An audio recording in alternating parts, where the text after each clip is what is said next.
Alam mo ba na may Excel function na kaya i-highlight agad yung gusto mong data? Walang kahirap-hirap. Paano sa Excel? Tara, turo ko sa'yo.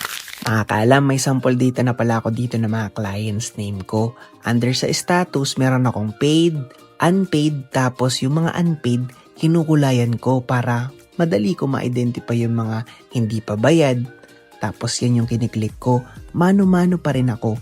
Kung ganyan pa rin ginagawa mo, naku, baka mag-overtime thank you tayo niyan.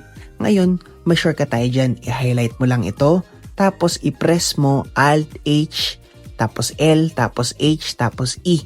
Ito yung magre-reflect. Tapos type mo lang dyan yung unpaid na isang bagsakan na gusto mo na word. Ayan o, magre-reflect siya. Tapos dito sa fill, pwede ka mamili ng kulay na gusto mo.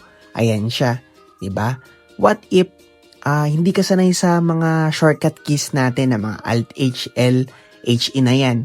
Pwede naman na i-highlight mo yan, punta ka sa conditional formatting, highlight, cell rules, tapos equal to, press mo, ganun pa din naman yung magre-reflect dyan. Tapos i-type mo lang yung unpaid, tapos pili ka na lang ng kulay dyan. Diba? Basic lang. I hope nakatulong sa'yo yung technique na to. Like and follow for more Excel tip.